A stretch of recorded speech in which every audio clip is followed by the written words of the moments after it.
बिस्मिल्लाहिर्रहमानिर्रहीम। अस्सलाम वालेकुम। आज जो हमारा केमिस्ट्री न्यू वो क्लास 9 का जो टॉपिक है चैप्टर 3 का, वो है exercise.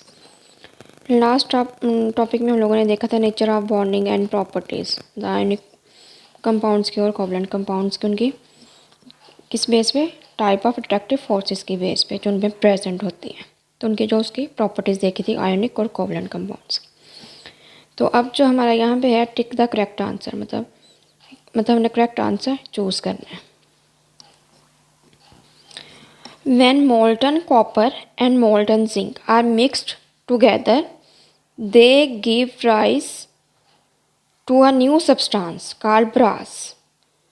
Predict which type of bond is formed between copper and zinc.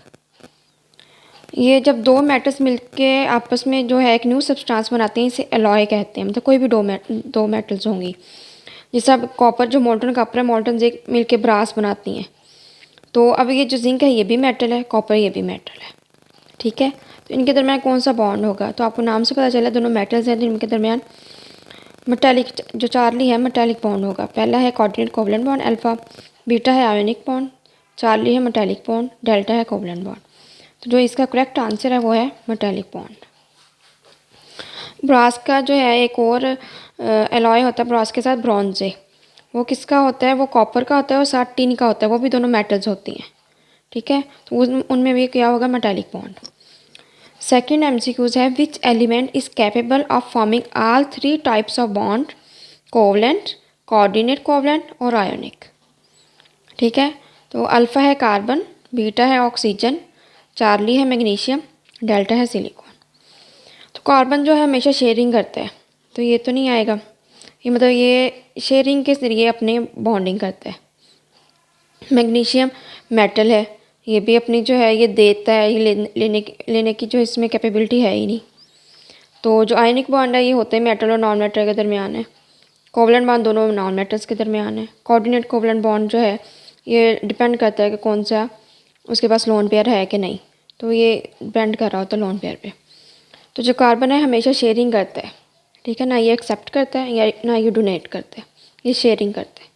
इसी तरह जो सिलिकॉन है ये भी शेयरिंग करता है, और जो मैग्नीशियम है ये हमेशा डोनेट करता है, मतलब देता है। हमेशा मेटल है तो हमेशा मेटल जो हमेशा इलेक्ट्रॉन्स देती हैं। तो पीछे रह क्या, कौन सा गया, ऑक्सीजन। अब ऑक्सीजन जो है ये शेयरिंग भी कर लेता है, जिसे हम लोग वाटर में देखें H2O, उसमें कोवलेंट बॉन्ड बनता है, ठीक है।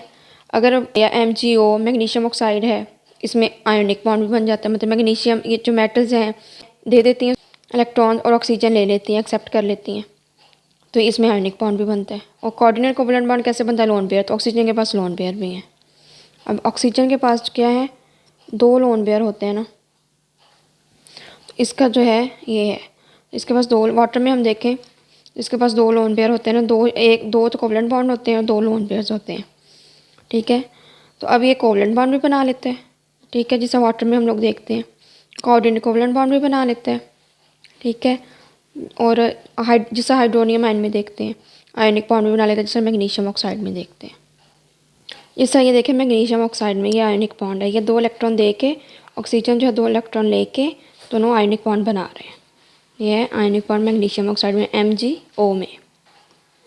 इस तरह ये देखें हाइड्रोनियम आयन में ये लोन पेयर दे रहा है प्रोटॉन को, तो ये यहाँ पे बना रहा है कोऑर्डिनेट कोवलेंट बॉन्ड। और यहाँ पे अगर हम वाटर की बात करें तो इसमें कोवलेंट बॉन्ड है, ठीक है। तो हम लोगों ने देखा कि ऑक्सीजन जो है वाटर, मतलब और भी डिफरेंट कंपाउंड्स होते हैं, जैसे हम कोवलेंट बॉन्ड भी बना लेते हैं, कोऑर्डिनेट कोवलेंट बॉन्ड भी बना लेता है, आयोनिक बॉन्ड भी बना लेते हैं। ये इलेक्ट्रॉन एक्सेप्ट भी कर लेता है, शेयर भी कर लेती है, या और ये डोनेट भी लोन पेयर कर देती है। तो ऑक्सीजन जो है तीनों टाइप्स के बॉन्ड बनाने की कैपेबिलिटी रखती है। Why is a water a liquid while H2S is a gas. तो वाटर लिक्विड है, हालांकि जो ऑक्सीजन और C6H12 ऑक्सीजन की फैमिली से ही सल्फ़र है, ठीक है। तो ये क्यों वाटर लिक्विड है और जो H2S है वो गैस है। तो हम लोगों ने इसमें हाइड्रोजन बॉन्डिंग को देखना है कि हाइड्रोजन बॉन्डिंग की वजह से ये वाटर लिक्विड होता है, तो इसका बॉइलिंग पॉइंट भी हाई होता है, ठीक है। तो अल्फ़ा है because in water the atomic size of oxygen is smaller than that of sulphur, ठीक है। जो ऑक्सीजन का एटॉमिक साइज है वो स्मॉलर है सल्फ़र से। बीटा है because water is a polar compound, water जो है पोलर कंपाउंड है। There exist stronger forces attraction between its molecule, तो इसके जो मॉलिक्यूल्स के अंदर स्ट्रॉन्गर फोर्सेज ऑफ अट्रैक्शन है। चार्ली है because water molecule is lighter than H2S, water molecule lighter है H2S से। डेल्टा है because water can easily freeze into ice, तो वाटर जो है आइस में इजीली फ्रीज हो जाता है। तो हमने बेस्ट आंसर देखना है, इसमें से सबसे बेस्ट और सूटेबल आंसर कौन सा है। तो इसका जो बेस्ट आंसर है वो बीटा है, because water is a polar compound, water जो है पोलर कंपाउंड है and there exist strong forces of attraction between its molecule, तो वो हाइड्रोजन बॉन्डिंग होती है जिसकी वजह से ये वाटर जो है एज अ लिक्विड होता है, तो लिक्विड फॉर्म में पाया जाता है। फोर्थ है MCQs, which one of the following bond is expected to be the weakest, तो इनमें से कौन सा बॉन्ड जो है वो एक्सपेक्ट करता है जो सबसे वीक होगा। Carbon carbon bond, chlorine chlorine bond, chlorine मतलब single chlorine bond, oxygen oxygen bond, fluorine fluorine bond. तो इसका जो सबसे जो है वीकेस्ट होगा वो फ्लोरीन फ्लोरीन बॉन्ड होगा। कौन सा होगा? Fluorine fluorine bond. क्यों होगा? क्योंकि इसमें जो फ्लोरीन का साइज़ है वो सबसे स्मॉलर होता है, ठीक है। तो जो सबसे स्मॉलर होता है तो इसके इर्द गिर्द जो लोन पेयर्स होते हैं वो एक दूसरे को रिपेल करेंगे, जब रिपेल करेंगे तो बॉन्ड इजीली ब्रेक हो जाएगा, ठीक है। होना तो इसे स्ट्रॉन्ग चाहिए, लेकिन इसके स्मॉल साइज़ की वजह से जो इलेक्ट्रॉन्स हैं, लोन पेयर हैं इसके पास जो होते हैं तो वो रिपेल करते हैं, जो सेम चार्जेस हैं तो वो एक दूसरे के जब नज़दीक हैं तो वो रिपेल करते हैं, जब रिपेल करते हैं तो वो इजीली ब्रेक हो जाते हैं, ठीक है। तो उसमें अट्रैक्शन नहीं रहती, तो वो उसमें आपस में ही लड़ते रहते हैं, कह लें इन शॉर्ट। तो वो फिर फ्लोरीन फ्लोरीन जो है वीकेस्ट बॉन्ड है। अगर हम लोग इनका ऑर्डर देखें तो सबसे पहले फ्लोरीन फ्लोरीन वीकेस्ट होगा, फिर जो होगा ऑक्सीजन ऑक्सीजन होगा, फिर कार्बन कार्बन, फिर क्लोरीन क्लोरीन। तो फ्लोरीन फ्लोरीन होगा वीकेस्ट, ठीक है। फिर होगा ऑक्सीजन ऑक्सीजन, फिर होगा कार्बन कार्बन, लास्ट में होगा क्लोरीन क्लोरीन। सबसे ज़्यादा स्ट्रॉन्ग इसमें क्लोरीन वाला होगा, फिर कार्बन वाला होगा, फिर ऑक्सीजन वाला, फिर फ्लोरीन वाला, ठीक है। तो होना तो इससे सबसे ज़्यादा मतलब स्ट्रॉन्ग चाहिए, लेकिन ये सबसे वीकेस्ट इस वजह से चला जाता है कि इसका स्मॉल साइज़ होता है। तो इसके जो स्मॉल साइज़ की वजह से जो लोन पेयर है वो आपस में रिपेल करना शुरू कर देते हैं, जिसकी वजह से ये इजीली ब्रेक करना आसान हो जाता है। 5 है which form of the carbon is used as a lubricant, कौन सी कार्बन की फॉर्म है जो एज ए लुब्रिकेंट यूज़ करती है। तो ये हमने लास्ट टॉपिक में देखा था, लास्ट लेक्चर में। अल्फ़ा है कोल, बीटा है डायमंड, चार्ली है ग्रेफाइट, डेल्टा है चारकोल। तो ये जो है ग्रेफाइट आएगा, इसका ग्रेफाइट जो है एज ए लुब्रिकेंट यूज़ करते हैं।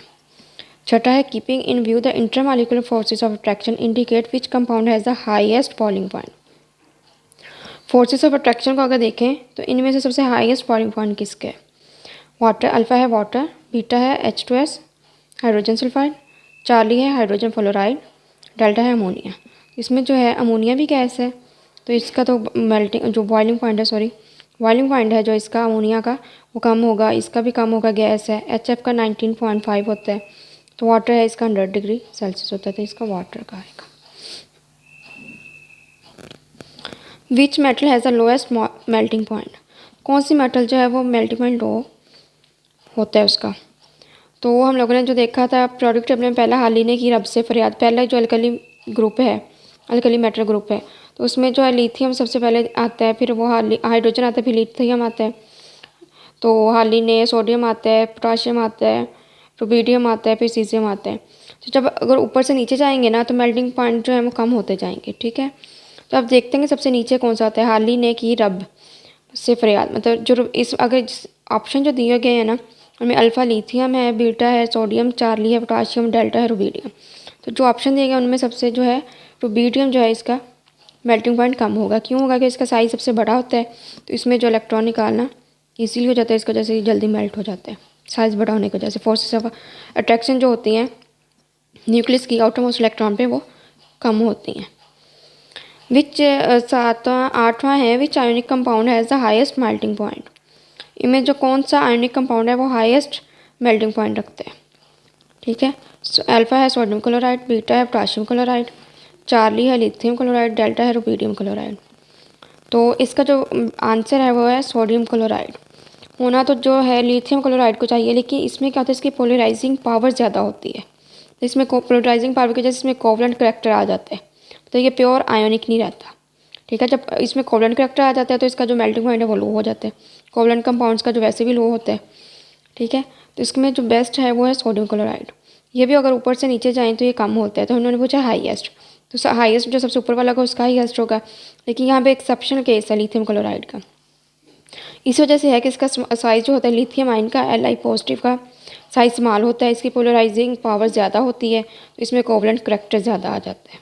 जब कोवलेंट करैक्टर ज़्यादा आ जाएगा तो आयनिक जो है वो कम, आयनिक करैक्टर जो कम हो जाएगा तो इसका जो मेल्टिंग पॉइंट है वो लो हो जाएगा, ठीक है। तो इसमें आएगा सोडियम क्लोराइड, इसका तकरीबन 800 डिग्री सेल्सियस होता है। 9 है which compound contains both covalent and ionic compounds. कौन सा कंपाउंड है जो कि कोवलेंट और आयनिक बॉन्ड रखते हैं।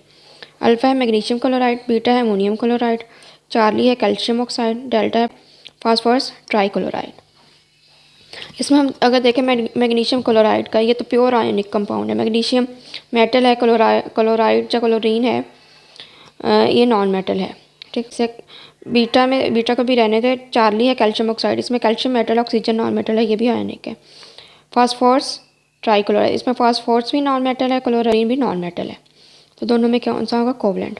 पीछे बचा अमोनियम क्लोराइड, तो ये इसका जो अमोनियम क्लोराइड है वो उसमें कोवलेंट बॉन्ड भी होता है और आयनिक बॉन्ड भी होता है, और कोऑर्डिनेट कोवलेंट बॉन्ड भी इसमें होता है, तीनों बॉन्ड इसमें होते हैं। अगर यहाँ पे देखें अमोनियम क्लोराइड में, अमोनियम में जो है ये NH3 होता है, ये तीनों कोवलेंट होता है। ये एक कोऑर्डिनेट कोवलेंट बॉन्ड के जरिए हाइड्रोजन जुड़ा होता है जिसकी वजह से पॉजिटिव आता है। जो क्लोरीन है इसके साथ जो नेगेटिव है इसके यहाँ पे जो है ये आयनिक बॉन्ड होता है, ठीक है। ये कोवलेंट होता है, इसमें एक कोऑर्डिनेट कोवलेंट होता है और एक जो है ये आयनिक होता है, इसमें तीनों बॉन्ड होते हैं। आगे है which among of the following has a double covalent bond. इनमें से सबसे जो कोवलेंट बॉन्ड है, डबल कोवलेंट बॉन्ड, वो किस में प्रेजेंट है। इथेन में, मीथेन में, इथाइलिन में, एसिटाइलिन में। जो इथेन है ये बी एल्केन की फैमिली में है, मीथेन ये बी एल्केन की फैमिली में है, ठीक है। और जो एसिटाइलिन है ये इसमें ट्रिपल बॉन्ड होता है, इसे इथाइन भी बोलते हैं। तो पीछे क्या बचा, चार्ली, इथाइलिन या इथीन, ठीक है। तो इसका जो होता है इथीन का CH2, ठीक है, डबल बॉन्ड CH2, इनका ये होता है। जो इथेन होता है इसका C2H6, इनमें सब में सिंगल बॉन्ड होता है। और जो मीथेन का होता है CH4। इनमें अगर हम लोग देखें इथेन में और मीथेन में सिंगल बॉन्ड होते हैं। कार्बन 4 बॉन्ड बना सकते हैं तो 4 इर्द-गिर्द होंगे, इससे 2 हैं तो वो कार्बन 2 हैं तो 6 हाइड्रोजन जो है अटैच होके इसके साथ कोवलेंट बॉन्ड के ज़रिए, तो ये एक सिंगल कोवलेंट बॉन्ड बनाता है। इथाइलिन जो है या इथीन बोलते हैं इसे इथीन भी बोल देते हैं, ठीक है, इथीन। इसमें डबल बॉन्ड होता है CH2 double bond CH2। Acetylene होता है या इसे इथाइन भी बोलते हैं, ये अल्काइन फैमिली से है, ये अल्कीन फैमिली से है, ऊपर वाले 2 अल्केन फैमिली से हैं, तो इसमें ट्रिपल बॉन्ड होता है। Type of elements lose their electron easily and what type of elements gain electron easily. कि जब मैं आपको टॉपिक पढ़ा रही थी तो मैंने ये साथ साथ डिटेल में बताया भी था, बल्कि ये एक्सरसाइज के क्वेश्चन भी थे जब वो वहाँ पे करवाते हैं हर टॉपिक के बाद। तो कौन से एलिमेंट्स अपने इलेक्ट्रॉन इजीली लूज़ कर देते हैं, मेटल्स। कौन से करते हैं, मेटल्स अपने इलेक्ट्रॉन्स लूज़ कर देती हैं, इसका आएगा मेटल्स। और what type of elements gain electron easily, तो इसका आएगा नॉन मेटल्स। तो नॉन मेटल्स हमेशा गेन करती हैं और मेटल्स जो है हमेशा क्या करती हैं, लूज़ करती हैं, ठीक है। जिससे मेटल्स में सोडियम आ गई, सोडियम में हम लोगों ने देखा था कि हमेशा लूज़ करती है आयनिक बॉन्ड में।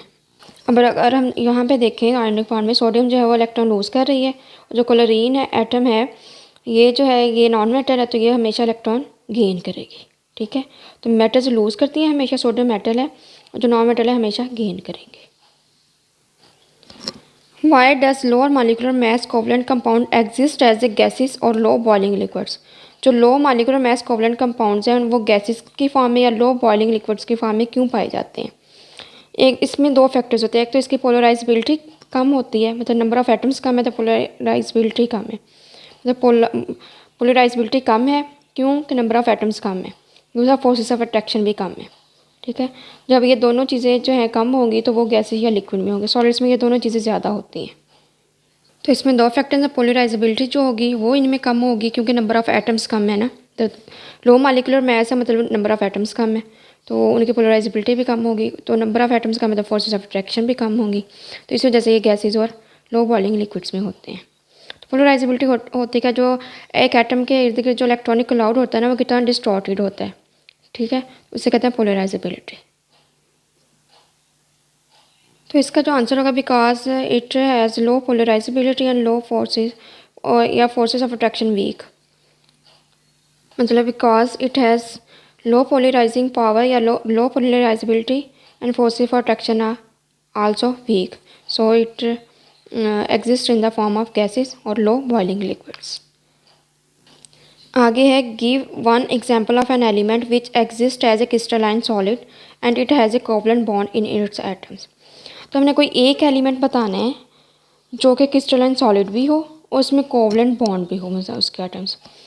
तो ये हम लोगों ने जब पहले चैप्टर में की एक्सरसाइज की थी तो तब भी हम लोगों ने देखा था और अब भी देखते हैं, इसमें होता है डायमंड, ठीक है। जो डायमंड है वो कार्बन एटम से मिलके बनता है, ठीक है। तो वो कार्बन जो है एक एलिमेंट है, उसमें जस्ट एक कार्बन एलिमेंट होता है, वो एक ही एलिमेंट है मिलके डायमंड बनाते हैं। तो वो क्रिस्टलाइन सॉलिड होता है, उसके अंदर जो कोवलेंट बॉन्ड्स वो होते हैं। अगर हम लोग डायमंड का स्ट्रक्चर देखें तो इसमें जो कार्बन है ये कोवलेंट बॉन्ड के ज़रिए आपस में टेट्राहेड्रली अरेंज होते हैं, ठीक है। इसमें sp3 हाइब्रिडाइजेशन होती है और ये क्रिस्टलाइन सॉलिड बनाते हैं और कोवलेंट कंपाउंड बनाते हैं और एक ही एलिमेंट होता है जो कि कार्बन है, ठीक है। आगे है नंबर 4 पे which properties of metals makes them malleable and ductile.